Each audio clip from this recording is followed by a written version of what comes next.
Hi there, Mikkey Dee here from Scorpions.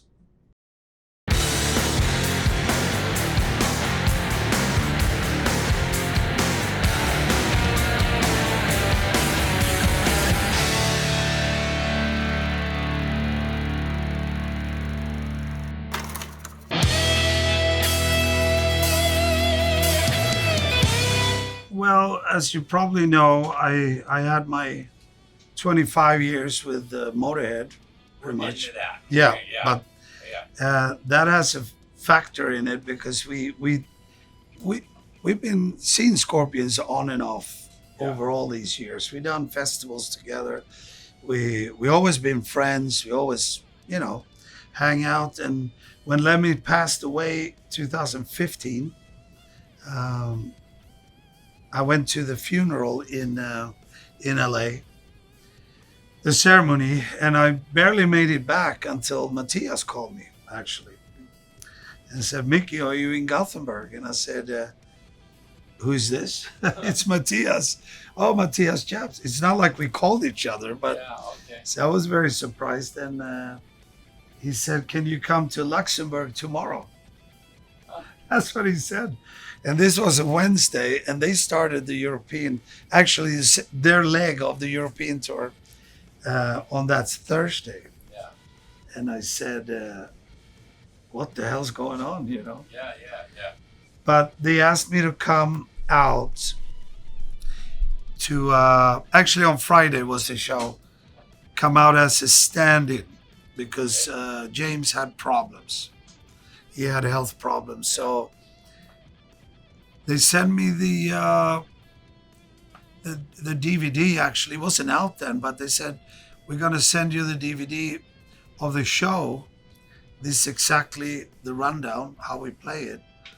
And I was up from midnight till 6 in the morning, and I called Matthias back maybe 9, 10 o'clock on the Thursday, and I said, I can't do it. We need to rehearse. It's meddling, and this is too much to memorize. "No, but just come down. Just come down." And I did. And then they told James, what I understand, that there's a drummer here now. You better shape up. And he did. He played great. So every show that I was following them secretly Oh my God. to every city for 3 weeks. And every show that he played gave me a few more days to kind of work the songs. And I think I told him when we came to Munich or something, I said, if something would have happened, I'm all right now. I can step in. But he played great. He played those 3 weeks, and I went back to Sweden, and that was it. And they called me back and said, "Can you finish out the year? James needs to recover," and I said, yeah, I can do that. And my thought was, I'm going to show them what they cannot be without, basically. No, but I know James had trouble, and I really wish he would have snapped out of that and worked it out, because he was a good friend of mine too. So, but here I am, almost 10 years later.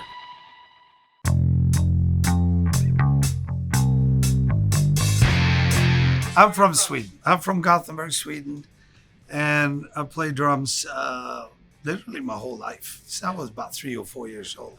But of course, probably the first 10 years at least, you knew one beat or two beats. I was going to be an athlete. I was going to play hockey, and sports was the deal in my head. Music was a hobby, and I loved it, but I never thought I'd be a full-blown musician and live of it. That was something I did on the side. So we moved to Copenhagen. I played in some great bands in Gothenburg, Sweden, and then I decided we had a band called Geisha, and we moved down to Copenhagen, where I met the King Diamond guys, and they asked me to join the band. We made the album Fatal Portrait and did a fantastic US tour in 85 into 86, and then Abigail, them, and Then I left the band 88, but I did Conspiracy record 89 Okay. and joined Don Dokken, Yeah. where John Norum, the Swedish guitar player from Europe, he was in the band. And this was kind of an all-star band. It was Peter Baltes from Accept, Billy White from Watchtower, John Norum, and then it was me, and then Don. And we had a fantastic band. And we did a 12 months tour with no break in Was this US. under the Dokken moniker, or was it? Don Dokken. Yeah. We made a record called Up from the Ashes. Okay. Great album, by the way, and we had such a blast. I call it my best college for me, or high school, if you will. Okay. College, I gotta call it college, because with King Diamond was a lot of technical stuff, a lot of weird time changes and backbeats and drum fills everywhere, and I actually felt very, very narrow as a drummer, you know. Yeah. I mean, when we moved to LA and I suddenly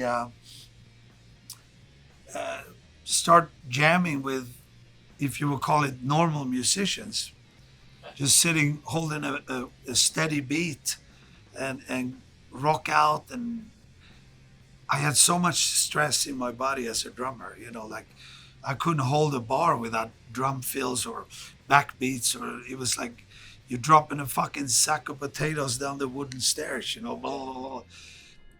So I felt very narrow, and it panicked a little bit. And a lot of people loved our stuff. They said, oh my God. I mean, that's where I kind of got my name, I have to say, you know. People start mentioning me because the technical stuff we did, and as a band, we became very popular. But when Dawn came about, and it was meat and potato, Yeah. you know, breaking the chains, a hunter, you know, some groove, and it was very, very good for me. Yeah. But after the Dawn era, that kind of fell apart. Lemmy asked me over the years 3 times, I think, from 86 to when I actually joined the band. I respectfully turned him down Why? 3 times because I didn't feel I earned my stripes for a band like Motorhead. I wasn't ready for these guys. We toured with them 86 with King Diamond, and we became such great friends. But I also saw what that was all about. And I wasn't ready for that band. They would have eaten me for breakfast. So I think the right decision was to wait, you know, and become a better drummer, to grow. Right. Because I have to be able to do that. I have to be involved. I had to, and I couldn't do that at that point. That's a very mature. Well, position. yes, thinking back of it, it was, and it is, I think. It was the only way, but I mean, people thought I was a complete idiot. I mean, Lemmy called me, hey, Mick, are you coming? What do you say? Yeah.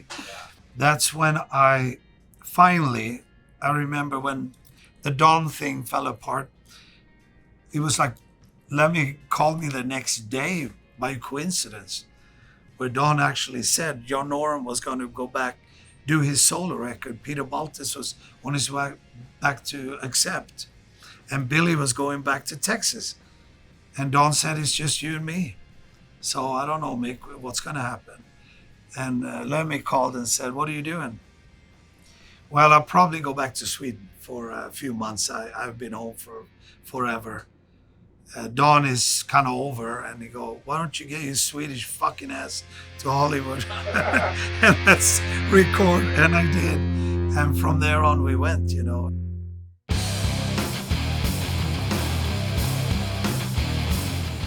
Probably the most intelligent guy I know or known.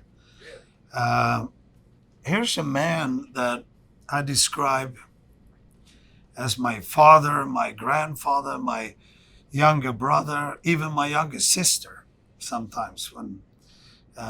He was so simple and so easy to deal with because you already know, which made it hard and easy. And I have to explain that because I was very much involved, you know, with the band. We all were equally involved. But if I had something, I had to go. I was maybe more involved with the business. Business came to me. I went to the boys, and the boys came to me. Oh, can you talk to whatever? And I went. So I was kind of in the middle a little bit. And I asked Lemmy something, and I already know exactly what he would say. It was frustrating sometimes because if I thought he was wrong, something, because he was so simple in a way, and he wouldn't compromise himself or the music or Motorhead, and that's why we were what we were. But sometimes it was frustrating, that we thought that we were right. Sometimes we were right, sometimes we were wrong. I give you an idea. Long story short, we had an offer go. We were in U.S. in full recording here, and we were supposed to go. We got offered to fly to Argentina for one show, and it was a very, very important show because it would have given us some really great festivals. And we got offered X amount of money, and we tried to scale it down. We were going to have drum supply down there, Marshall stacks, fly as little as we could, and not bring in the full crew from all over the world. And I came to Lemmy, and Lemmy said, absolutely no. And I go, oh, come on. We can't afford to fly all our shit, bring in the whole crew we're going to lose hundreds and thousands of dollars here. And I was on him, and he got irritated about this. And I gave him reasons why we should do this. Yeah. And he just gave me one reason. And he said, what's the fucking point, Mickey, to go to Argentina and be Motorhead and not sound like Motorhead? And I go, you know what, Lem? You're totally right. Let's not do it. He won that one.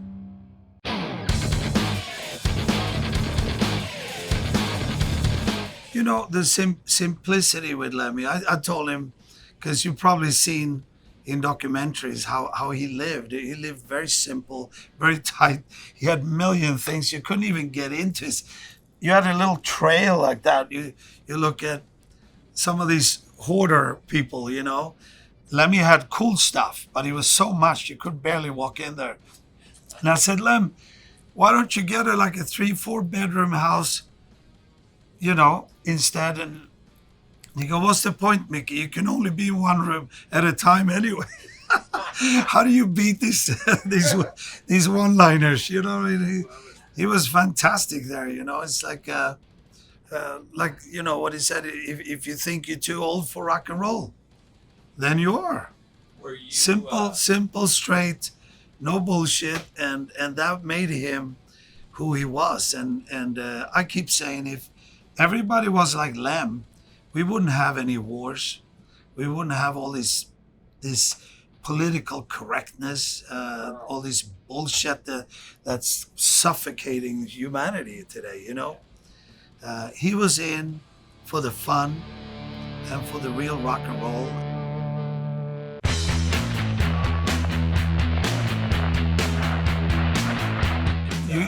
That's a question you could ask me. How long are you gonna keep breathing or eating, basically? Because as long there's a few elements here that has to be in the pot of rock and roll, and for me at least, and that is, of course, health and enjoyment. The day you don't enjoy this, it doesn't matter if you're the Hulk. I mean, you cannot pretend that it's fun and then keep going. It's just impossible, at least in my word. If you're talking career-wise and like, for instance, going back to Motorhead, saying no to Lemmy and Phil and Virgil 3 times, might sound insane, really. But it was the right decision. And trust me, I was thinking about that one often after. I said, maybe I should have, but no, I'm happy where I'm at. But I'm sure I've done some fuck-ups and made some shitty decisions, but nothing that I know for a fact that hasn't had a big impact on my life or way that I've been pursuing my career and my family, and so I have to say no. I'm super satisfied with my life and the way I choose to live it, because I think I made the right decisions.